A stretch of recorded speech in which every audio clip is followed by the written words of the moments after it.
Ja aizdomājamies, tad mūsu Latvijas skaistā daba sniedz visu, lai izdzīvotu.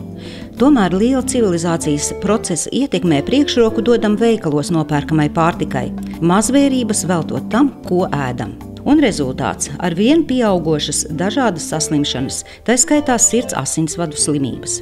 Daudz tiek runāts par veselīgu pārtiku, kuras sastāvā būtu jābūt svaigiem produktiem, augļiem, dārzeņiem, zivīm, bet dažreiz aizmirstam runāt par gaļu, kas arī organismam ir nepieciešama. Jautājums tikai, kādu gaļu lietot? Ja mēs vispār runājam par veselīgu pārtiku un tajā pašā laikā par to, ka mums ir nepieciešama gaļa, tad mēs varam runāt par to, kas būtu ideāli. Un pieņemsim, daudz mednieku to zina, un mednieku sievas zina, un mednieku ģimenes zina par to, ka viņi tā labākā gaļa būtu mežgaļa, kas ir, pieņemsim, brieža gaļa vai aļņu gaļa. Mēs zinām arī par gaļām, kas ir briežu dārzos audzētas un tādas lietas. Un, protams, ka tur varbūt arī neskatoties to, ka šī gaļa vienalga saglabā savu vērtību. Pieņemsim, tur briežu gaļā ir ļoti maz holesterīna vai gandrīz vispār nav. Ja? Un aļņu gaļa ir viena no vistīrākām gaļām, jo alns vispār no zemes neko neēd. Un līdz ar to mēs uzņemam šīs olbaltumvielas, mikroelementus un dzelzi, kas ir ārkārtīgi nepieciešams mūsu funkcionēšanā, ieskaitot jaunas meitenes un kas būs topošās māmiņas un tā tālāk. Un ar citu par dzelzs lomu mēs vispār daudz par maz runājam, jo īstenībā, kā mēs izrādās un pēdējie tie pētījumi pasaules liecina, ka faktiski dzelzs deficīts lielā mērā varbūt nosaka īpaši jau vecākā vecumā ļoti daudzas mūsu problēmas, kas ir sirds mazspēja, kas ir daudzas kaulu nepietiekamības un citas lietas. Un atklāt sakot, es domāju, ka tur mums vēl būs ļoti liela priekšā tās izpētes darbs, bet to, ko mēs jau tagad zinām, ka faktiski šī meža gaļa būtu ideāls iztikas, viens no iztikas šiem elementiem mūsu ikdienas racionā. Daudz tiek runāts par holesterīnu saistībā ar sirds asinsvadu slimībām, bet holesterīns organismam tomēr ir nepieciešams. Protams, un tas ir pilnīgi normāli skaidrs, ka mums ir, tas jau, kā mēs jau tad varētu teikt, mums vispār nav jāēd. Mums holesterīns ir vajadzīgs šūnai.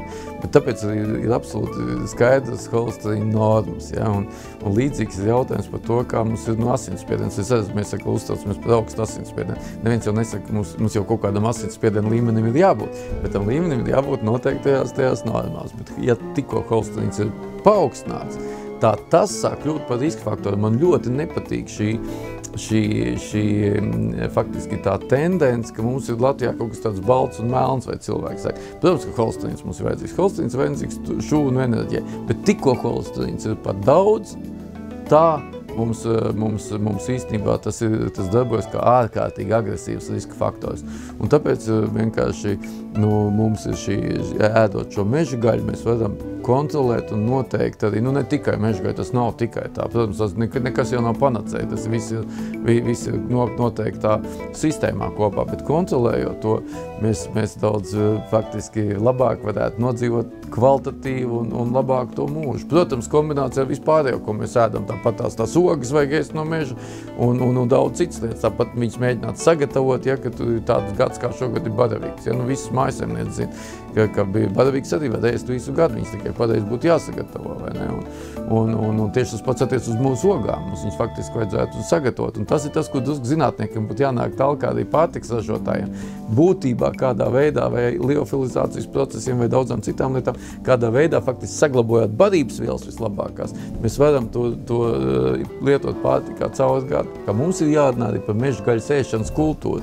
Un, protams, tas, ko mēs sakam, ka, teiksim, brieža gaļa, tā būtu viena no visveselīgākajām, un arī mēs zinām, ka varbūt ne visur Latvijā, bet Kurzemes pusē ir pietiekami daudz arī briežu, un ja tos arī nomedīt, tad īstenībā tā labā ziņa, to, ko mēs gribētu teikt, ka viņas nevajadzētu izcērnāt, nevajadzētu tos salikt desās kopā ar cūku taukiem un tā tālāk, bet viņas vajadzētu faktiski jau tā jaunmodīgā veidā, caur šoku saldētavām vai caur citām lietām, faktiski novest līdz mūsu patērētājiem. Protams, tad būtu jautājums par to cenu, bet arī tā, es domāju, ka Latvijā varētu būt pietiekami labi. Nerunājot par to, ka tā varētu būt eksporta prece ideāli.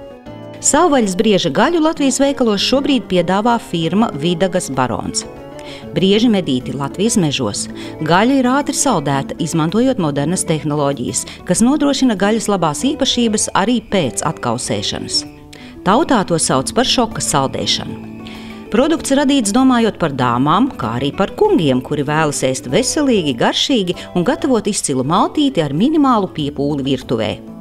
Vidagas barons iesaka brieža gaļu gatavot mednieku stilā. Gaļu atlaidina. Ierīvē ar garšvielām pēc izvēles.